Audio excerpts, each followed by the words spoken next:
مدہوش نہیں بیدار ہیں ہم، ہر آہٹ پہ تیار ہیں ہم، سمجھے نہ کوئی غافل ہم کو اس ملک کے پہرے دار ہیں ہم، مدہوش نہیں بیدار ہیں ہم ہر آہٹ۔ بسم اللہ الرحمن الرحیم۔ السلام علیکم ورحمۃ اللہ وبرکاتہ۔ محترم ناظرین کرام، تحفظ دین میڈیا میں اور MRF TV لائف میں آپ کا استقبال ہے، خیر مقدم ہے۔ میں سب سے پہلے یہ عرض کرنا چاہتا ہوں کہ تحفظ دین میڈیا کے پلیٹ فارم سے ہم آج سے ایک نئے شو کا آغاز کرنے چاہ رہے ہیں، جس کا نام ہے خاص ملاقات، جس میں ہم آپ لوگوں کے سامنے، آپ لوگوں کی خدمت میں ایسی شخصیتوں کو پیش کریں گے جنہیں آپ سننا اور دیکھنا چاہتے ہیں، جیسے اکابر علماء اکرام ہیں اور ہر فن کے جو ماہر ہیں ان سے ہم بات کریں گے تاکہ آپ کو بھی اس سے فائدہ ہو سکے۔ اسی سلسلے میں ہمارے آج کی سب سے پہلی شخصیت اور سب سے بڑی شخصیت حضرت مولانا مفتی محمد فاروق مدنی صاحب مدظ اللہ العالی ہیں۔ حضرت کا تعلق گجرات سے ہیں اور حضرت فاضل مدینہ بھی ہیں، مدینہ یونیورسٹی سے بھی حضرت نے تعلیم حاصل کی ہیں، گجرات سے بھی کی ہیں، اور فی الحال حضرت جو ہے تو جامعہ اسلامیہ اشاعۃ العلوم عکل کنواں میں زیر خدمت ہیں۔ حضرت استاذ التفسیر والحدیث بھی ہیں، جلالین کا درس پڑھاتے ہیں، ابو داؤد شریف ہیں، اور بہت ساری کتابیں ہیں جو حضرت کی خدمت میں ہیں۔ سب سے پہلے تو میں حضرت کا خیر مقدم کرتا ہوں اور حضرت کا ممنون و مشکور ہوں کہ حضرت نے اپنا اتنا قیمتی وقت ہمیں دیا۔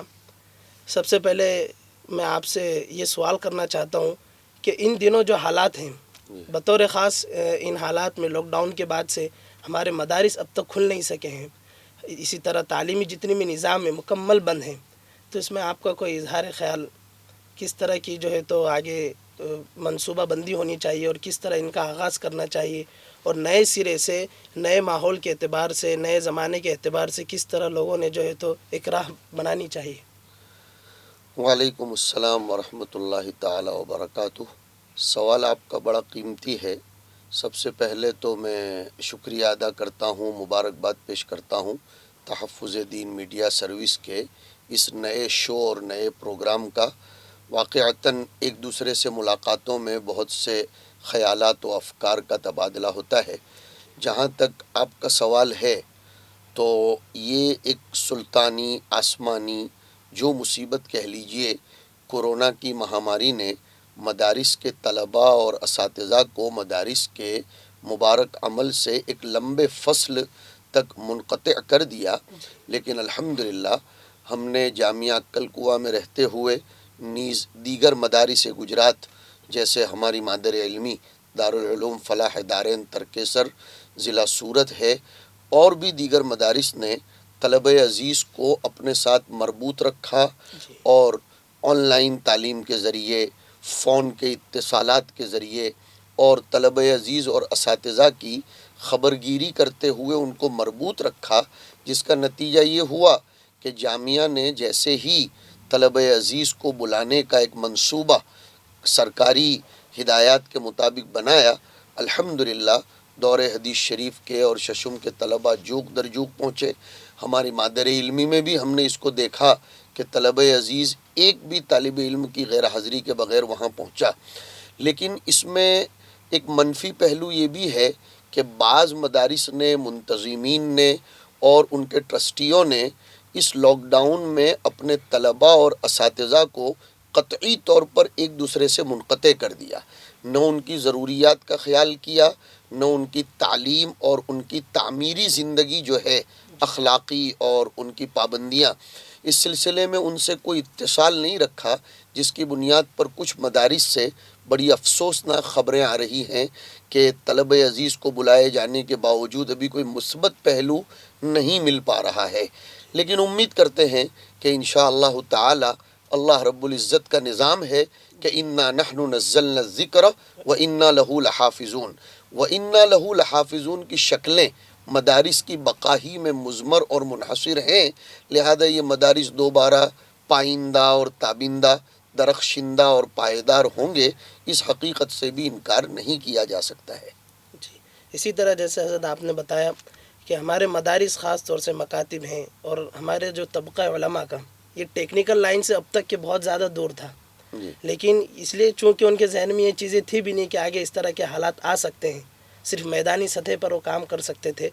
تو اب اس لائن سے کیا فکریں ہونی چاہیے کہ ٹیکنیکل لائن میں بھی ہمیں داخل ہونا چاہیے، اس کی بھی معلومات حاصل کرنی چاہیے، جیسے آن لائن دروس ہے اور یوٹیوب چینل میڈیا وغیرہ ہے، اس طرح کے پلیٹ فارمز کے بارے میں؟ جہاں تک آپ کا سوال ہے کہ مدارس کے طلباء ٹیکنیکل لائن سے دور تھے،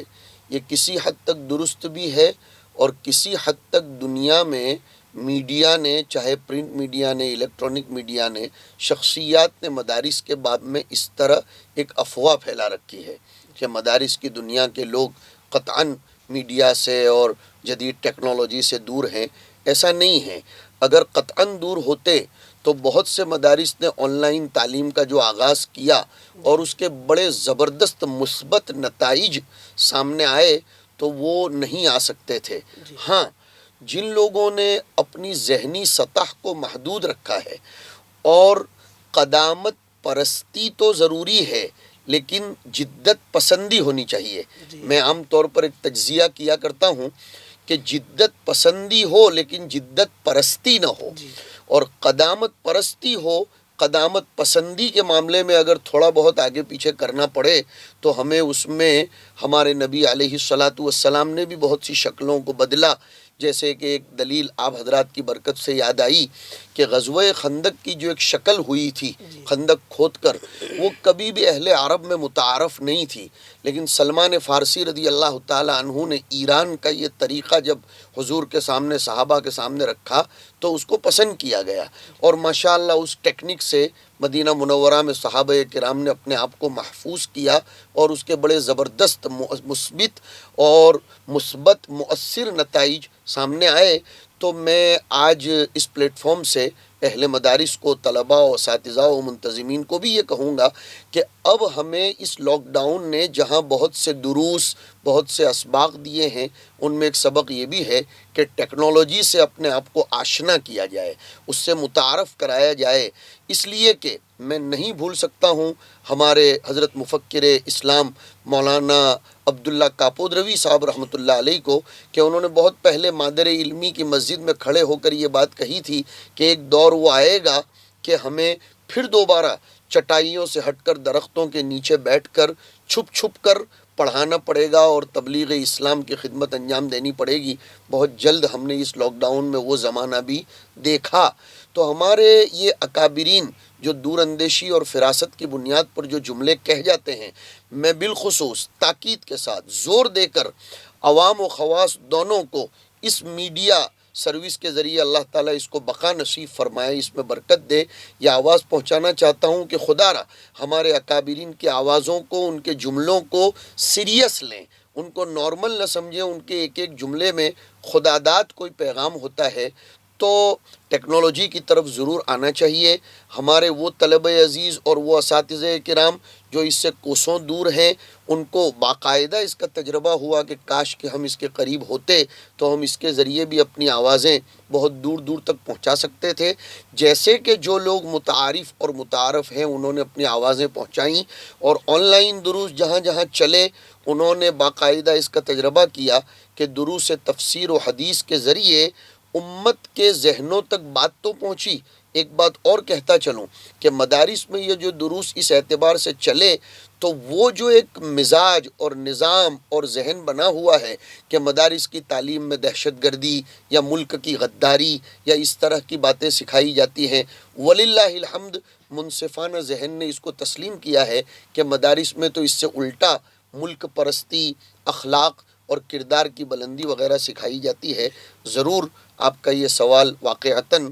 قابل توجہ ہے، لہذا اہل مدارس کو، ارباب دین کو میڈیا اور اس کی نت نئی شکلوں کو بھی سمجھنا چاہیے، اور اس سلسلے میں تہہ دل سے آپ کے اس میڈیا سروس کو مبارکباد پیش کرتا ہوں کہ لاکھوں کی تعداد تک آپ کے ویورز پہنچے اور انہوں نے اس سے کوئی نتیجہ اخذ کیا ہوگا، جبھی تو ایک سے دوسرے ویورز ہوتے چلے جاتے ہیں۔ اور میں اس میں کوئی دریغ محسوس نہیں کرتا۔ حضرت تھانوی رحمۃ اللہ علیہ نے لکھا ہے کہ کسی عمل کی مقبولیت کی نشانی یہ بھی ہے کہ اس کے بعد دوسرا کوئی کار خیر کرنے کی توفیق ہو۔ تو میں پڑھتا ہوں اور جانتا ہوں کہ تحفظ دین ایک کے بعد دوسرا، دوسرے کے بعد تیسرا پروگرام جو عمل میں لاتا جا رہا ہے، انشاءاللہ العزیز ولا نزکی علی اللہ احدا، لیکن اللہ کے یہاں مقبولیت کی نشانی ہے، اللہ اور اس کو 4 چاند چڑھائے۔ اسی طرح حضرت میں ایک گزارش کرنا چاہتا ہوں کہ آپ نے کہا جدت پرستی اور جدت پسندی، جی، تو ان کو اگر آپ مختصراً یا کوئی مثال کے ذریعے سمجھا دیں تو اور زیادہ فائدہ۔ بس یہی مثال ہے کہ ہمارے اکابرین کے علوم ہی کو ایک اچھے انداز میں، البیلے انداز میں اور عصر حاضر کے تقاضوں کو سامنے رکھتے ہوئے کتاب و سنت کی حیات کو نئی تمثیلات، تشبیہات، اشباہ و نظائر کے ذریعے سمجھا دینا، یہ ہوا جدت پسندی۔ اور جدت پرستی کا مطلب یہ ہے کہ قطعاً اسلاف کے علوم سے ہٹ کر نئے افکار کو اور نئے نظریات کو زمانے کے رنگ میں رنگ کر پیش کر دینا، یہ جدت پرستی ہوئی۔ اصل میں 2 باتیں ہیں، ایک تو ہمارے اکابر و اسلاف کے علوم کو زمانے کے تقاضوں کے مطابق پیش کرنا، زمانے کے تقاضوں کو اس میں ڈھالنا، نہ یہ کہ ان علوم کو زمانے کے تقاضوں میں ڈھالنا۔ اس اعتبار سے اس میں معاملہ ہو جاتا ہے، جیسے یہی بات ہے کہ ہم میڈیا کے ذریعے ہمارے اکابر کے علوم کو پہنچائیں، اس لیے کہ آپ حضرات اس فیلڈ میں ہیں، آپ کو معلوم ہوگا کہ اس میڈیا کا سوء استعمال بھی بہت زیادہ ہو رہا ہے۔ قادیانی تنظیمیں ہیں اور اسی طریقے سے دوسرے فرق ضالہ اس کے ذریعے اپنا پیغام پہنچا رہے ہیں۔ تو اب اگر ہم وہی قدامت پرستی کو لے کر بیٹھے رہیں گے اور جدت پسندی قطعاً نہیں کریں گے تو ہم اچھے افکار کیسے پیش کر سکیں گے؟ اور خانے خالی را دیو می گیرت، جو گھر خالی ہوتا ہے اس میں جنات بسیرا کر لیتا ہے۔ لہذا یہ بات ہے، میں امید کرتا ہوں کہ اس سے تشفی ہو جانی چاہیے۔ جی، اسی طرح حضرت یہ جو حالات، گرچہ یہ لاک ڈاؤن آسمانی سلطانی تھے، لیکن اس کے بعد سے یہ دیکھنے میں آ رہا ہے کہ اکثر ائمہ حضرات ہیں، پھر مدارس کے اساتذہ ہیں، اس لیے کہ ان کی تنخواہیں بند ہیں تو وہ کمپنیوں کی طرف رخ کر رہے ہیں، کمپنیوں میں کام ہے، کوئی دکانوں کے اندر عجیب عجیب طرح کی مزدوری کر رہے ہیں جن کو دیکھ کر عجیب سی فیلنگ آتی ہے۔ دیکھیے، یہ سوال بہت افسوسناک ہے، حسرت بھرا ہے، اس میں ذمہ داری دونوں کی ہے۔ میں سمجھتا ہوں اعتدالی اور منصفانہ بات یہ ہے کہ علماء کرام کو تجارت کرنا کوئی بری بات تو نہیں ہے۔ ہمارے بڑوں نے، ہمارے اکابرین نے، خود سرکار دو عالم صلی اللہ علیہ وسلم کی زندگی کی ابتدا بھی تجارت سے ہوئی۔ آپ نے اپنے تجارت کی دیانت، عفت، عصمت، پاک دامنی کے ذریعے ہی سیدہ خدیجہ رضی اللہ تعالی عنہا کے اوپر اپنا تأثر ڈالا اور پھر اس سے اسلام کو نفع ہوا۔ حضرت امام ابو حنیفہ رحمہ اللہ تعالی، امام قدوری کا نام تو قدوری ہی اس لیے ہے، حضرت امام محمد ابن الحسن الشیبانی رحمہ اللہ، اور اس طرح ہمارے بڑے بڑے اکابرین نے تجارت کی۔ لیکن میں ایک بات ضرور کہوں گا کہ ہمارے اکابرین، ہمارے مدارس کے علماء اور اساتذہ ہمارے بچوں کو پڑھا کر ان میں خادمانہ ذہنیت جو پیدا کرتے ہیں، وہ ذہنیت کے تحت اگر تجارت کی جائے تو کوئی حرج کی بات نہیں ہے۔ جیسے کہ حج کے سفر میں قرآن کریم نے فرمایا لیس علیکم جناح ان تبتغوا فضلا من ربکم، کہ کوئی حرج نہیں ہے دوران سفر حج اگر کوئی تجارت ضمناً طبعاً کر لے۔ لیکن اگر کوئی شخص تجارت کو اصل ہدف بناتا ہے اور حج کو تابع بناتا ہے تو معاملہ گڑبڑ ہوگا۔ تو مدارس میں پڑھنے والے اساتذہ اور علماء کو پہلے تو ایک پیغام دوں گا کہ آپ کے کندھوں پر اکابرین کی امانت ہے، اور وہ آیت سامنے رکھیے اِنَّا عَرَضْنَا الْأَمَانَةَ عَلَى السَّمَاوَاتِ وَالْأَرْضِ وَالْجِبَالِ فَأَبَيْنَ أَن يَحْمِلْنَهَا وَأَشْفَقْنَ مِنْهَا وَحَمَلَهَا الْإِنسَانُ۔ تو اب اس امانت کو ادا کرنا بھی ضروری ہے کہ اِنَّ اللَّهَ يَأْمُرُكُمْ أَن تُؤَدُّوا الْأَمَانَاتِ إِلَىٰ أَهْلِهَا۔ لیکن دوسری طرف میں بہت کڑے لہجوں میں اور بہت کڑے لفظوں میں امت کے مخیرین، معاونین اور نام نہاد مدرسے کو محبت کرنے والے لوگوں سے کہوں گا کہ مدرسے کی امداد صرف یہ نہیں ہے کہ اس کو چاول پہنچا دیے جائیں اور ان کے طلباء کو کپڑے پہنچا دیے جائیں اور ان کی کچھ مادی ضرورتوں کا خیال کیا جائے۔ یہ طلباء کے ایمان و اسلام کا تحفظ اساتذہ کرام کی بقا میں ہے۔ یہ اساتذہ اگر ان کی کفالت نہیں کی جائے گی، ان کی ضروریات کا خیال نہیں کیا جائے گا، تو پھر ان سے یہ شکایت کرنا کہ یہ فرض نماز کا سلام پھیرتے ہی باہر چلے جاتے ہیں یا یہ گھنٹی بجتے ہی چلے جاتے ہیں، یہ اس کی ذمہ دار قوم بھی ہے۔ قوم کو اصل میں اپنی ذہنیت محدودیت سے ہٹا کر بہت زیادہ وسیع کرنے کی ضرورت ہے۔ اسی لیے ہمارے علماء فرماتے ہیں کہ اکابرین اور علماء اور مفکرین اور یہ جتنے بھی قسم کے اساتذہ ہیں ان کی بقا کے اندر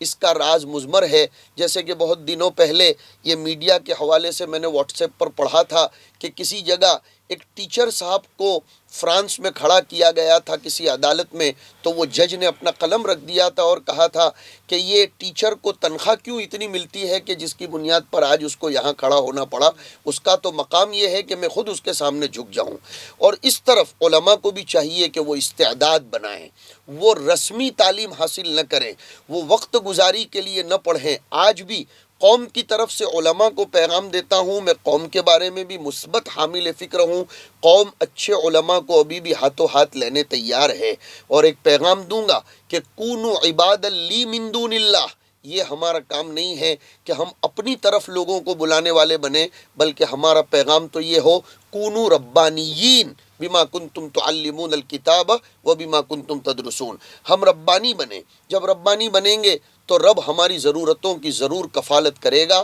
ان الذین آمنوا وعملوا الصالحات سیجعل لهم الرحمن ودا، تو یہ اعتدالی نظریہ ہے، اس میں دونوں طرف کے لوگ ذمہ دار ہیں، اس کی اصلاح کی شدید ترین ضرورت ہے۔ امید کرتا ہوں کہ اس کو کسی ایک طرفہ نظر سے نہ دیکھتے ہوئے منصفانہ نظر سے اس پر غور کیا جائے۔ جی ضرور۔ اسی طرح حضرت نقاد جو ہے تو ہر فیلڈ میں ہوتے ہیں، تنقید کرنے والے، جی جیسے میڈیا ہاؤس کی بھی تنقید کرنے والے، یا کسی کا کوئی چھوٹا سا پروگرام بھی ہو تو جہاں اس کے 4 گانے والے ہیں تو 4 تنقید کرنے والے بھی ہیں۔ جی تو اس طرح کے پس منظر میں ہمیں کیا کرنا چاہیے، کس کا پہلو اختیار کرنا چاہیے؟ نقاد لوگوں سے تو کوئی بچ نہیں سکا ہے۔ حضرت مولانا یوسف بن نوری رحمۃ اللہ علیہ فرمایا کرتے تھے کہ دنیا کے لوگوں نے تو اللہ تعالیٰ کے اوپر بھی تنقید کی ہے کہ کبھی اگر ان کے حالات، زمانے کا دھارا ان کی طبیعت کے تقاضے کے مطابق نہیں ہوا تو حق تعالیٰ شانہ کے بارے میں بھی تنقید کرتے ہیں، خود رسول اللہ صلی اللہ علیہ وسلم کے بارے میں بھی۔ تنقید بری نہیں ہے، لیکن تنقید میں اگر نیت تنقیص کی ہو اور کسی کے کام کو گرانے کی ہو تو پھر ایسے لوگوں کو اللہ کے یہاں جواب دینا پڑے گا۔ اور یاد رکھو، ہماری تنقیدوں سے، ہماری تنقیصوں سے کسی کا تو بگڑتا نہیں، اور آپ حضرات جو کام کر رہے ہیں آپ کو بھی توکلاً علی اللہ کام کرنا چاہیے، وتوکل علی الحی الذی لا یموت۔ لیکن ساتھ میں ایک بات آپ کو یہ بھی عرض کروں گا، حضرت امام غزالی رحمۃ اللہ نے لکھا ہے کہ لوگوں کی تنقید سننے کے بعد محاسبہ کرنا چاہیے کہ واقعتاً ہمارے اندر یہ غلطی ہے، اگر ہے تو خود احتسابی، جو اس وقت امت کے خواص کا سب سے بڑا فقدان ہے کہ امت کے خواص خود احتسابی قطعاً نہیں کرتے، محاسبہ نہیں کرتے، تو ہمیں محاسبہ کر کے ہمارے اوپر جو تنقید کی جا رہی ہے اس کا غور کرنا چاہیے، اگر ہے اس کی اصلاح کریں، نہ ہو تو امام غزالی لکھتے ہیں کہ اور زیادہ سنبھلنے کی ضرورت ہے کہ جب مجھ میں کچھ بھی نہیں ہے پھر بھی کیچڑ اچھالا جا رہا ہے تو مجھے اپنی کتنی زندگی صاف ستھری گزارنی چاہیے۔ ایک چھوٹا سا واقعہ ذکر کرتا ہوں تاکہ یہ آپ کے سوال کے ساتھ ہم آہنگی ہو جائے۔ ایک ٹیچر صاحب نے اسکول میں ایک سطر کھینچی اور اپنے طلباء سے یہ فرمایا کہ اس کو چھیڑے بغیر، اس کو ذرہ برابر بھی ٹچ کیے بغیر چھوٹی کر کے بتاؤ۔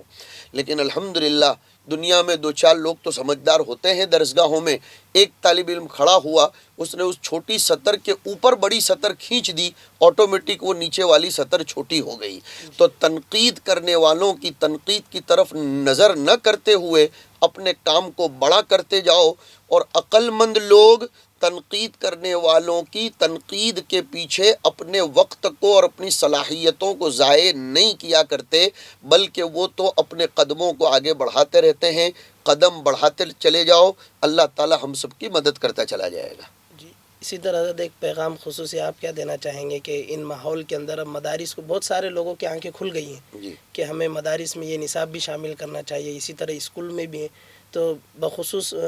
مدرسوں کے اندر ایسا کون سا ایک نصاب ہونا چاہیے یا کوئی ایک ہنر مندی جو سکھائی جائے جس سے طلبہ کو ایک ان کے پاس آپشن مل جائے لائف کے کہ صرف مجھے مدرسے میں ہی زندگی نہیں گزارنی ہے یا صرف مکتب یا مسجد تک ہی محدود نہیں رہنا ہے؟ سب سے پہلے تو دیکھیے، اس سوال کا جواب یہ ہے کہ ہمارے مدارس کے منعقد کرنے کا سبب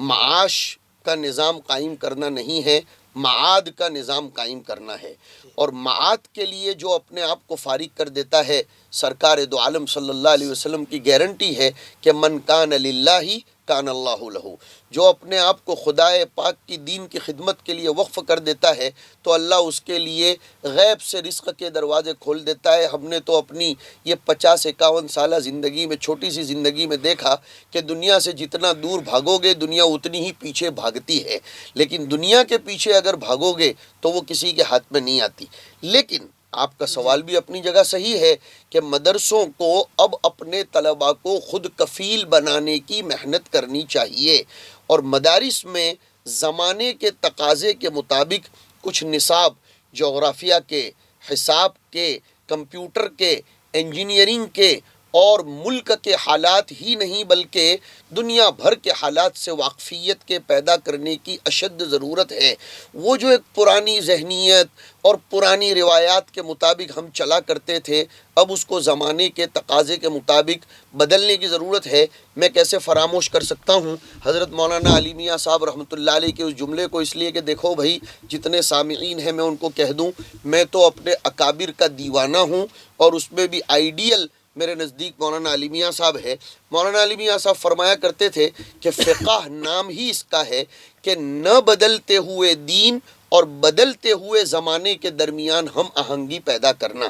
تو اب دور آ گیا ہے کہ مدارس مل بیٹھ کر ایک دوسرے سے مشورہ کریں۔ یہ جو ایک آیا ہے کہ میرا نظام سب سے اوپر ہے، میں کسی سے مشورہ نہ لوں، میں کسی سے نہ بیٹھوں، یہ بھی غلط ہے۔ ہم سب کو جس علاقے میں رہتے ہیں علاقائی ضرورتوں کو مد نظر رکھتے ہوئے، طلباء کی نفسیات کو، طلباء کی ذہنیت کو دیکھتے ہوئے انہیں ڈھالنے کی ضرورت ہے۔ سیرت کا ایک پیغام آج میں سناتا چلوں۔ حضور صلی اللہ علیہ وسلم جس صحابی میں جو ذہنیت اور صلاحیت دیکھتے تھے اس صحابی کو اس کے مطابق ڈھالتے تھے۔ سب کو حضور نے مسجد نبوی میں بٹھا نہیں دیا تھا، اور سب کو مجاہدے کے لیے روانہ نہیں فرمایا تھا، اور نہ ہی سب کو تجارت میں لگایا تھا۔ جیسی ذہنیت صلاحیت ہوتی تھی تو یہ معرفت اور یہ طلباء کی شناسائیت یہ بھی اساتذہ انتظامیہ میں ضروری ہے، اور ادھر امت کو بھی چاہیے کہ وہ مدارس کا رخ اس اعتبار سے اس کی توجہ مبذول کرانے کی کوشش کرے۔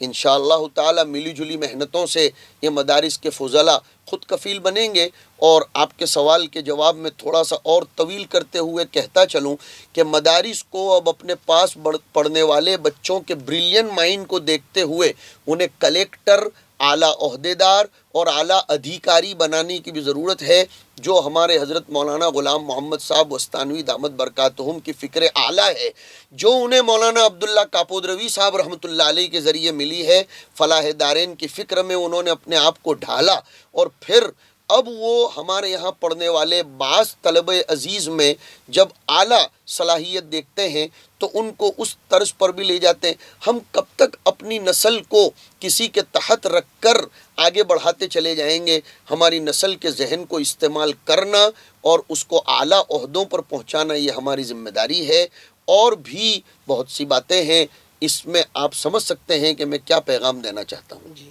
جیسے ابھی سوشل میڈیا پر خبریں بھی آ رہی تھی کہ اب مولوی سرکار، مودی سرکار کی بجائے مولوی سرکار ہوگی۔ چند علماء جو ہے تو کارپوریشن کے الیکشن میں جو تو کھڑے ہوئے تھے اور وہ جیت کر بھی آئے۔ جی اس سے ایک مطلب ایک طبقے کے اندر ایک خوشی کا ماحول تھا۔ جی، تو آپ کا رجحان مطلب کس طرح ہے؟ بہت اچھی بات ہے، اس لیے کہ مولوی لفظ ایسا تو ہے نہیں کہ وہ صرف کتابوں میں ہی محدود رہے۔ مولوی کا معنی ہی ہوتا ہے مولا والا، اللہ والا۔ تو اللہ والا بننے کے لیے خدمت خلق بھی ضروری ہے، اس لیے کہ حدیث شریف میں آیا الخلق کلہم عیال اللہ، پوری مخلوق اللہ کا کنبہ ہے، تو اللہ کے کنبے کی خدمت کرنا، جن سیوا کرنا یہ تو ضروری ہے۔ اور سیاست کا طیب اور پاکیزہ معنی ہی ہے جن سیوا کرنا۔ یہ بات الگ ہے کہ اب اس کو کچھ لوگوں نے خبیث معنی میں پیسے بٹورنے کے لیے اور دنیا بنانے کے لیے اس کو استعمال کیا ہو، تو اس سے سیاست کے لفظ پر تو کوئی اثر نہیں پڑتا۔ خوش آئین پہلو ہے، ہم تو اس کو محدود نہیں کرتے کہ مولوی سرکار آئی تو ہی خوشی ہو۔ ہمیں تو پورے ہمارے ملک میں کوئی بھی جن سیوا کے جذبے سے آ کر اس جذبے کو بروئے کار لائے گا، ہم اس کو گلے لگائیں گے، ہم اس کی سراہنا کریں گے۔ یہی ہمارا نظریہ ہے، اور میں سمجھتا ہوں کہ اسلام نے بھی یہی نظریہ پیش کیا ہے۔ آخر میں آپ سے سوال کرنا چاہتا ہوں کہ ہمارے تحفظ دین میڈیا کی خدمات کے متعلق. اس سے پہلے میں چاہتا ہوں کہ میں نے جیسے آپ کے بیانات اکثر سنا ہے اور درس میں بھی سنتا ہوں کہ آپ خصوصی جو طبقہ ہے یعنی کہ خواص کا علماء کا ان کے متعلق آپ کی فکریں بہت زیادہ بلند ہوا کرتی ہیں، یعنی کہ آپ اکثر جو ہے تو ہر بیان میں انہی کو جو ہے تو ایک نشانہ بناتے ہیں یا انہی کی تربیت کرنا چاہتے ہیں. تو کوئی اس کے متعلق کوئی آپ کی فکر اعلیٰ؟ اصل میں بھائی اس کی وجہ یہ ہے کہ کتاب الفتن میں جناب نبی کریم صلی اللہ علیہ وسلم ارشاد فرماتے ہیں، اس لیے کہ آپ کی نبوت آفاقی اور ابدی ہے، قیامت تک آنے والے حالات کو سامنے رکھ کر حضور نے فرمایا کہ اخیر زمانے میں عوام کی طرف اتنی توجہ نہ دو جتنی خواص کی طرف توجہ دو، اس لیے کہ خواص اٹھ جائیں گے تو عوام تو ان کے پیچھے پیچھے چلتی ہے. اس لیے میں ہمیشہ اپنی ذمہ داری سمجھتے ہوئے خواص کے طبقے کو نشانہ تو نہیں بناتا، ان کو اپنا مرکز توجہ بناتا ہوں. آپ ذرا اپنے لفظ کی بھی اصلاح فرما لیں، اور اس میں معذرت خواہ ہوں اس لیے کہ نشانے کا معنی آج کل تھوڑا اور بھی لے لیا جاتا ہے. میں ان کو مرکز توجہ بناتا ہوں تاکہ وہ اٹھ کھڑے ہوں، اور ان کی جو خابیدہ ہمارے علماء کے اندر اور ہمارے خواص میں صلاحیتیں بہت ہیں، بس اب ہم یہ کرنا چاہتے ہیں کہ ان کی خابیدہ صلاحیتوں کو اجاگر کریں. اور یہ امانت مجھے میری مادر علمی دارالعلوم فلاح دارین زادہ اللہ شرفاً و عزتاً و کرامتاً سے ملی ہے. اللہ میرے ان اساتذہ کو جزائے خیر دے کہ انہوں نے ہمیں یہ بتلایا کہ ہم علماء اور خواص جب اٹھیں گے تو جیسے آپ سب حضرات جو تحفظ دین میڈیا سروسز میں ہیں، میں تو آپ کے لیے بالکل اپنا ہوں اور آپ میرے اپنے ہیں. میں دیکھتا ہوں آپ خواص طبقے سے تعلق رکھتے ہوئے بالکل خاموشی کے ساتھ کتنی زبردست خدمت. آپ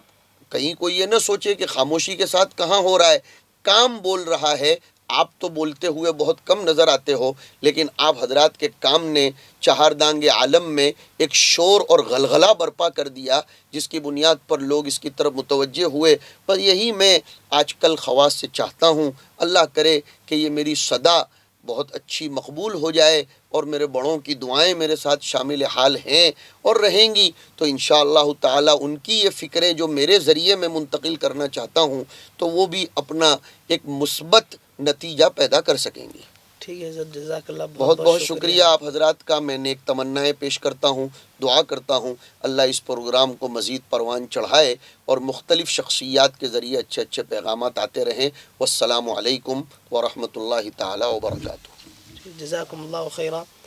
جیسے کہ ناظرین آپ سب جانتے ہیں، حضرت آپ سب سے مخاطب تھے. حضرت نے بہت ساری قیمتی باتوں سے آپ کو ہمیں نوازا ہے، بہت ساری باتیں ہمیں بتائی ہیں. اسی طرح کے شوز اور اس طرح کے پروگرامات کے لیے ہم آپ سے گزارش کرتے ہیں کہ ہمارے چینل تحفظ دین میڈیا کو سبسکرائب کریں اور شیئر بھی کریں، اور اس طرح انٹرویوز وغیرہ ہمارے یہاں آتے رہیں گے بار بار، تو اسے خوب دیکھیں اور دوسروں تک بھی پہنچائیں. السلام علیکم ورحمۃ اللہ وبرکاتہ. مدہوش نہیں بیدار ہیں ہم، ہر آہٹ پہ تیار ہیں ہم. سمجھے نہ کوئی غافل ہم کو اس ملک کے پہرے دار ہیں. مدہوش نہیں بیدار